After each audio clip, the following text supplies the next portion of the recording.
ಅಭ್ಯಾಸಗಳು: ಖಾಲಿ ಬಿಟ್ಟಿರುವ ಸ್ಥಳಗಳನ್ನು ಸೂಕ್ತ ಪದಗಳಿಂದ ಭರ್ತಿ ಮಾಡಿರಿ. ಮಾನವನು ಸಂಘಜೀವಿ. ಔಪಚಾರಿಕ ಶಿಕ್ಷಣ ಶಾಲೆಯಲ್ಲಿ ದೊರೆಯುತ್ತದೆ. ಸಮಾಜಶಾಸ್ತ್ರದ ಪಿತಾಮಹ ಆಗಸ್ಟ್ ಕಾಮ್ಟೆ. ಮಾನವನು ಮಾನವನಂತಾಗಲು ಪರಿಸರ ಅಗತ್ಯ. ಮಾನವನು ತನ್ನ ಭಾವನೆಯನ್ನು ಭಾಷೆಯ ಮೂಲಕ ವ್ಯಕ್ತಪಡಿಸುತ್ತಾನೆ. ಕೆಳಗಿನ ಪ್ರಶ್ನೆಗಳಿಗೆ 2 ರಿಂದ 3 ವಾಕ್ಯಗಳಲ್ಲಿ ಉತ್ತರಿಸಿ. ಸಮಾಜಶಾಸ್ತ್ರವನ್ನು ವ್ಯಾಖ್ಯಾನಿಸಿ. ಸಾಮಾಜಿಕ ಸಂಬಂಧ ಮತ್ತು ಸಾಮಾಜಿಕ ಪ್ರಗತಿಗೆ ಸಂಬಂಧಿಸಿದ ವಿಷಯಗಳನ್ನು ಅಧ್ಯಯನ ಮಾಡುವ ವಿಜ್ಞಾನವೇ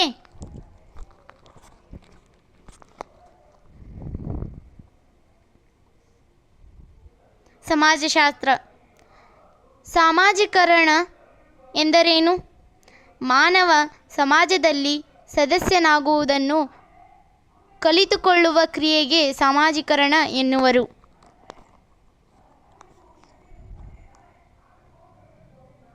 ಮಿಡ್ನಾಪುರದಲ್ಲಿ ಸಿಕ್ಕ ಕಮಲೆಯು ಹೇಗಿದ್ದಳು? 1920ರಲ್ಲಿ ಮಿಡ್ನಾಪುರದಲ್ಲಿ ಸಿಕ್ಕ ಕಮಲ ಹುಡುಗಿಯು 9 ವರ್ಷಗಳನ್ನು ಕಾಡಿನಲ್ಲಿ ಪ್ರಾಣಿಗಳೊಂದಿಗೆ ಕಳೆದಿದ್ದಳು. ಅಲ್ಲಿ ಹಸಿ ಮಾಂಸ ತಿನ್ನುತ್ತಾ ಪಶುಗಳಂತೆ 4 ಕಾಲುಗಳಲ್ಲಿ ನಡೆಯುತ್ತಿದ್ದಳು. ಆರಂಭಿಕ ಸಮಾಜಶಾಸ್ತ್ರಜ್ಞರನ್ನು ಹೆಸರಿಸಿ.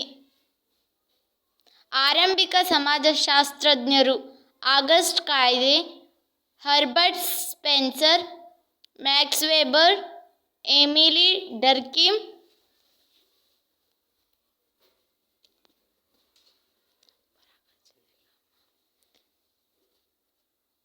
ಕೆಳಗಿನ ಪ್ರಶ್ನೆಗಳಿಗೆ 4-5 ವಾಕ್ಯಗಳಲ್ಲಿ ಉತ್ತರಿಸಿ.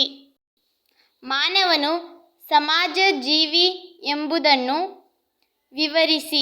ವ್ಯಕ್ತಿ ಮತ್ತು ಸಮಾಜದ ನಡುವೆ ಸಂಬಂಧ ಅನನ್ಯವಾದದ್ದು. ಮಾನವ ಸಂಘಜೀವಿ. ಎಲ್ಲರೊಟ್ಟಿಗೂ ಬದುಕಲು ಪ್ರಯತ್ನಿಸುತ್ತಾನೆ. ನಮ್ಮೆಲ್ಲರ ಬೆಳವಣಿಗೆಗೆ ಸಮಾಜ ಅಗತ್ಯ, ಏಕೆಂದರೆ ಮಾನವನ ಅಸ್ತಿತ್ವಕ್ಕೆ ಸಾಮಾಜಿಕ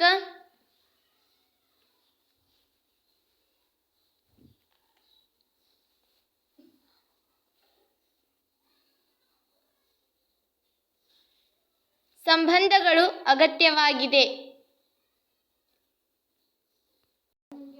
ಆದುದರಿಂದಲೇ ಮಾನವ ಸಮಾಜವನ್ನು ಸಾಮಾಜಿಕ ಸಂಬಂಧಗಳ ಬಲೆ ಎಂದು ಕರೆಯಲಾಗುತ್ತದೆ. ಮಾನವನನ್ನು ಸಮಾಜಜೀವಿ ಎಂದು ಕರೆಯಲಾಗುತ್ತದೆ.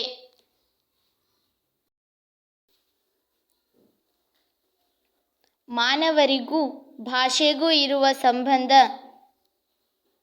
ಬರೆಯಿರಿ. ಮಾನವನು ತನ್ನ ಭಾವನೆಗಳನ್ನು ವ್ಯಕ್ತಪಡಿಸಲು ಭಾಷೆ ಬೇಕು. ಭಾಷೆ ಇಲ್ಲದೆ ಹೋಗಿದ್ದರೆ ಮಾನವ ಸಮಾಜವು ಪ್ರಾಣಿ ಸಮಾಜದಂತೆಯೇ ಇರುವ ಸಾಧ್ಯತೆಯಿತ್ತು. ನಿರ್ದಿಷ್ಟವಾಗಿ ಸಂಬಂಧಗಳನ್ನು ಮತ್ತು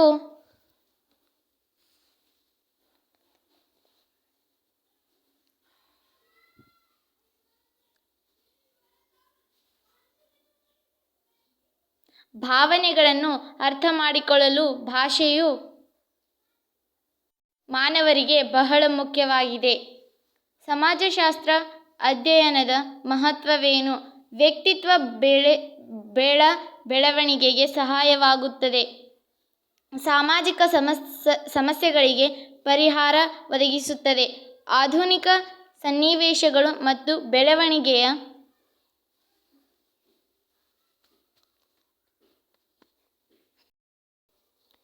ಹಿಂದುಳಿದ ಹಾಗೂ ದುರ್ಬಲ ವರ್ಗಗಳ ಏಳಿಗೆಗೆ ಸಹಾಯಕವಾಗುತ್ತದೆ.